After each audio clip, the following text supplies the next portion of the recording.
विष्णु पुराण भाग 3। दोस्तों, इससे पहले हम 2 भाग और भी शुरू कर चुके हैं। सूत महर्षि ने नारद मुनि की कहानी सुनाना प्रारंभ किया। पिछले जन्म में नारद ने एक दासी पुत्र के रूप में जन्म लिया था।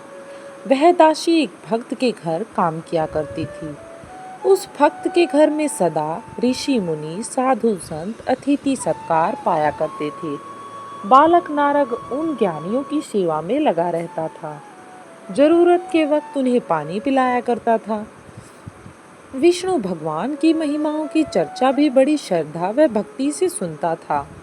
नीर यानी पानी देने वाला बालक का नामकरण नारद से करके वे लोग इसी नाम से उसे पुकारा करते थे। इस बीच नारद की माँ सांप के डसने से मर गई। बालक नारद को अपने पिता का बिल्कुल पता न था और उसके साथी नारद को दासी पुत्र और अनाथ बालक कहा करते थे। कुछ ही दिनों में उस मकान के मालिक का स्वर्गवास हो गया। नारद को कहीं आश्रय नहीं मिला। वह इधर उधर भटकता था। भूख लगने पर यदि वह किसी मकान के सामने जाकर खड़ा हो जाता तो लोग उसे भगा देते, गालियां देते और कहते कि यह बालक ऐसा पापी है जिसे अपने पिता का भी पता नहीं है। नारद साधु स्वभाव का था, इसलिए नटखट बच्चे उस पर पत्थर फेंकते और उसे सताकर आनंद का अनुभव करते। गांव के लोगों से तंग आकर नारद सोचने लगे, इन मनुष्यों के बीच मेरा जन्म क्यों हुआ? मैंने कौन से अपराध किए हैं? ये लोग मेरे प्रति ऐसे अत्याचार क्यों करते हैं? आखिर कीड़े मकोड़े, जंगल के जानवर भी मजे से जी रहे हैं। यो सोचते हुए नारद जंगल की ओर चल पड़े। उसे ऋषि मुनियों की बातें याद आ गई। मुझे भी तपस्या करके देवताओं के बीच जन्म लेना है। सो यह निश्चय कर नारद ने तपस्या करना तभी से प्रारंभ कर दिया। अनाथों का जो रक्षक है, जो सारे जगत का पिता है, वही मेरे लिए भी पिता है। वह मुझे कुछ भी बनाए पसंद है।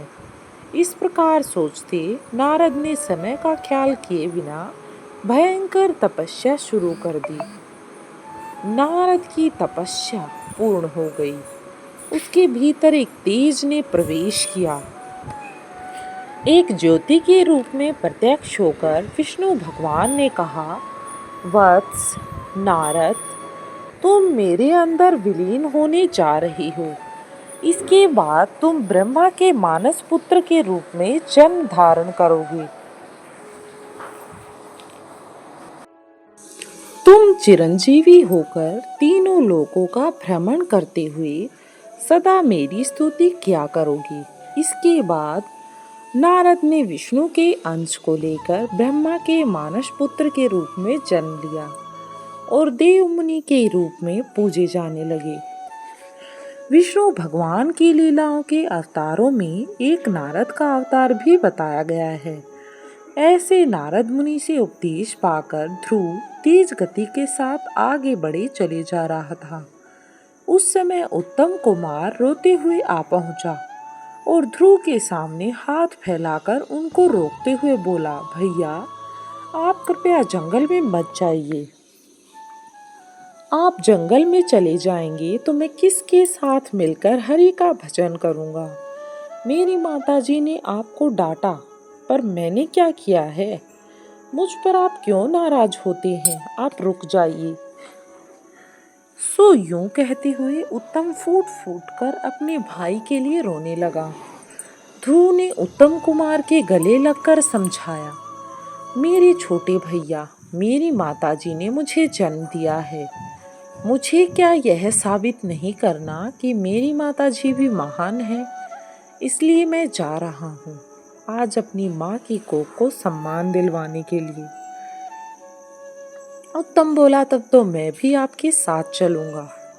आप तपस्या में लग जाइए, मैं आपके लिए कंदमूल फल लाया करूंगा और आपकी तपस्या को पूर्ण करने में मदद करूंगा। ऐसा करने पर तुम्हारी माँ रोएगी। मेरे छोटे भाई, मैं तुम्हारा बड़ा भाई हूँ, इसलिए तुम्हें मेरी बात माननी ही पड़ेगी।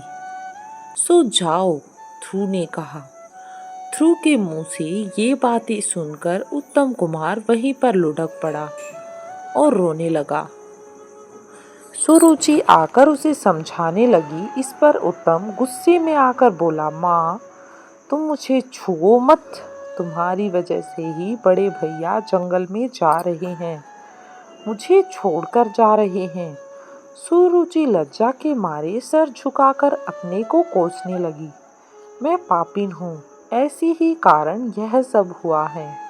सो इतने में राजा उत्तानपाद पहुंचकर बोले, ध्रुव तुम रुक जाओ, ये सब मेरी मंद बुद्धि की वजह से ही हुआ है। मेरा राज्य तुम्हारा है, तुम वापस चलो पुत्र। इस बीच ध्रुव काफी दूर तक चले गए थे। नारद ने सुनीति से कहा, माताजी तुम्हारे गर्भ से एक रतन जैसा पुत्र पैदा हुआ है, तुम अपने बेटे के बारे में बिल्कुल चिंता मत करो, नारायण स्वयं उसकी रक्षा करेंगे। सो फिर उत्तानपाद की ओर मुड़कर नारद बोले, राजन हम सबको इस बात पर खुश होना चाहिए। आपके पिता और ध्रुव के दादा स्वयं भव मनु के वंश के लिए भी बालक ध्रुव अपार यश का कारण बनेगा। इसमें किसी का कोई दोष नहीं है, यह श्रीमन नारायण का संकल्प है। सो यो समझकर नारद मुनि ने सबको शांत किया। मधुवन में बैठकर ध्रुव ओम नमो नारायण का मंत्र जापते तपस्या कर रहे थे। यमुना नदी उस मंत्र में श्रुति मिला रही थी, मंद मंद मुस्कान कर रही थी। ध्रुव की तपस्या से तीनों लोग कांपने लगी। कोई यदि कहीं भी तपस्या करता हो तो इंद्र यह सोचकर डरते हैं कि कहीं वह तप करके उनके पद की कामना न कर बैठे। इस डर से उनके तप में विघ्न डालने के लिए वे भयंकर इंद्रजाल रचा करते हैं। इसी प्रकार इंद्र ने अपने वज्र युद्ध को हिलाकर आंधी, तूफान और बिजली गिराकर भयंकर उत्पात मचाए, पर ध्रुव थोड़ा भी विचलित न हुआ। इस पर इंद्र ने पत्थरों की वर्षा शुरू की, मगर ध्रुव के सर पर घूमते हुए विष्णु चक्र ने उन पत्थरों को दूर फेंक दिया।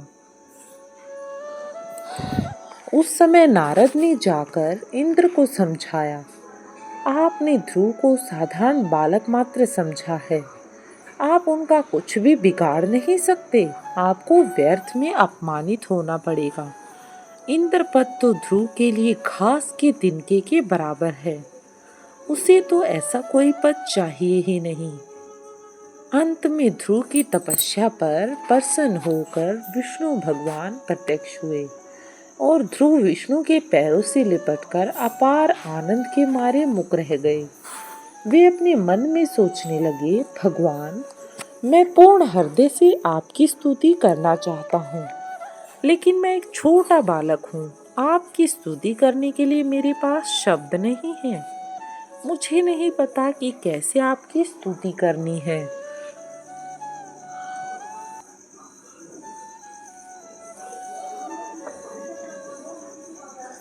इस पर विष्णु ने अपने शंख को ध्रुव के गालों पर छुआ दिया और दूसरे ही क्षण वेदों के तत्वों से भरे स्त्रोत, पाठ, शाम, गान के रूप में ध्रुव के मुंह से निकलने लगे।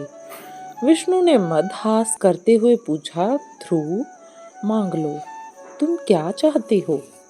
ध्रुव भक्तिपूर्वक बोला, हे परम पुरुष, जैसे भोरा कमल से हमेशा लगा रहता है, वैसे ही सदा आपके मधुर मदहास वाले मुख पद्म को देखते रहने की मेरी इच्छा है।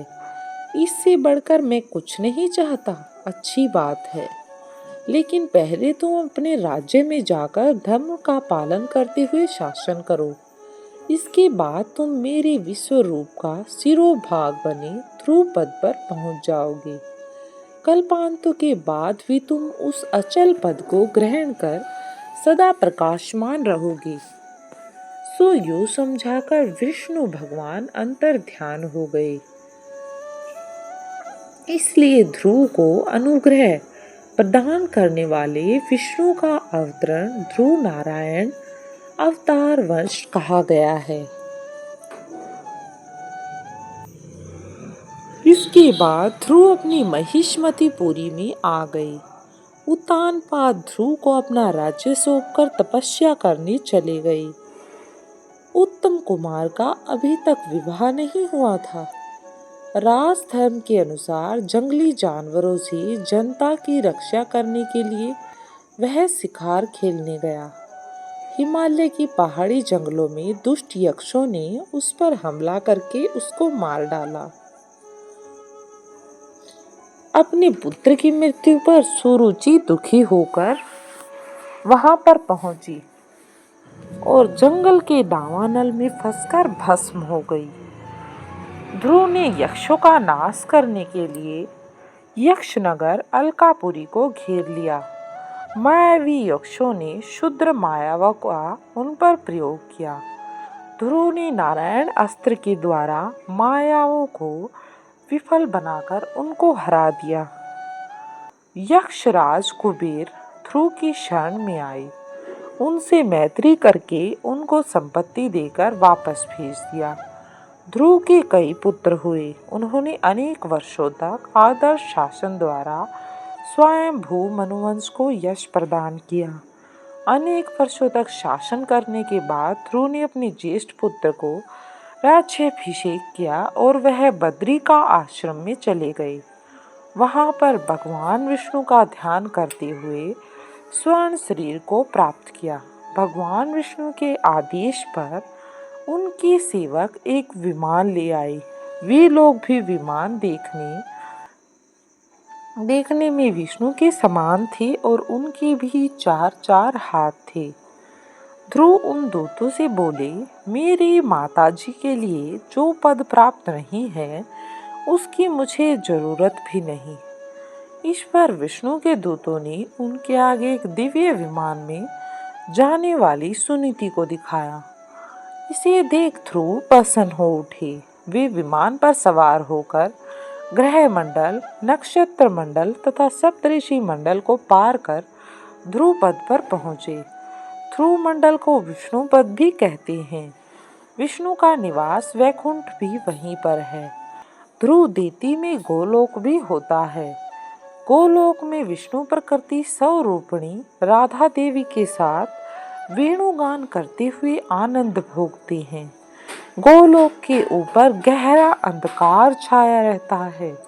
उस अंधकार के पार विष्णु वैकुंठवासी बने प्रकाशमान होते हैं। ध्रुव सदा विष्णु को देखते उज्जवल कांति से धुतिमान हो उठे। खूंटे से बंधी गाय की भांति सप्तऋषि मंडल उनकी प्रदक्षिणा किया करता है। समस्त ग्रह गुणों से पूर्ण शिशुमार चक्र उनके नीचे परिभ्रमण करता है। गोलोक के नीचे ब्रह्मा का निवास, सत्यलोक, तपलोक, जनलोक, महलोक, स्वर्गलोक, भूलोक नामक 7 ऊर्ध्वलोक और भूलोक के नीचे अधोलोक कहलाने वाले अतल, वितल, सूतल, रसातल, तलातल, महातल और पाताल लोक, ये 7 मिलकर 14 लोकों के ऊपर विश्व के शिवराग्र पर ध्रुव समस्त दिशाओं के लिए दिशा सूचक बनकर अचल पद नक्षत्र के रूप में प्रकाशमान रहती हैं। लगन हो तो छोटे बड़े सभी कार्य साधे जा सकते हैं। इसका प्रमाण 5 साल की उम्र में ही तप करने वाला ध्रुव जाने जाते हैं। ध्रुव की कहानी समाप्त कर सूत महर्षि फिर सुनाने लगे। अगर मत्स्य केवल जलचर है तो कच्छप यानी कछुआ जल और भूमि पर भी चलता है। जल में से प्राणी भूमि पर आ गया, यानी जलचर की दशा से भूचर तक का विकास हुआ। इसलिए कछुए के रूप में विष्णु अवतारित हुए, जो 10 अवतारों में से दूसरा अवतार है। इन शब्दों के साथ सूत मुनि ने कर्मा अवतार की कहानी शुरू की। कर्मा अवतार की कहानी को विस्तार से सुनने के लिए आप देखते रहिए विष्णु पुराण का भाग 4। वीडियो अच्छी लगी हो तो चैनल को कर दें लाइक और वीडियो को कर दें कमेंट बॉक्स में सब्सक्राइब। देवता व राक्षस क्षीर सागर का मंथन करके अमृत पाने के लिए तैयार हो गए। बाहुबल और संख्या की दृष्टि से भी शक्तिशाली बने राक्षसों ने सोचा कि अगर अमृत प्राप्त होगा तो सारा अमृत उन्हीं लोगों का हो जाएगा। राक्षसों को अमृत के द्वारा अगर अमृतो प्राप्त हो जाएगा तो हमारा क्या नुकसान होगा। सारी जिम्मेदारी विष्णु की ही मानकर देवता उन्हीं पर विश्वास करने लगे। क्षीर सागर पर मंदर पर्वत को मथानी के रूप में खड़ा करके महासर्प वासुकी को रस्से के रूप में लपेटकर समुद्र का मंथन करने का निर्णय लिया गया। लेकिन मंदीर पर्वत को लाकर क्षीर सागर में डालना किसी के लिए मुमकिन न था। विष्णु ने उन पर अनुग्रह करके यह काम संपन्न किया, इसलिए वे गिरधारी कहलाए। राक्षसों ने वासुकी सर्प को सर के छोर से पकड़ने का हठ किया। विष्णु ने देवताओं को समझाया कि वे राक्षसों की बात मान लें। तब विष्णु ने भी सबके अंत में वासुकी की पूंछ के छोर को पकड़ लिया। इसके बाद क्षीर सागर मथने का काम शुरू हुआ। वीडियो को लाइक करना ना भूलें। चैनल पर नए हैं तो सब्सक्राइब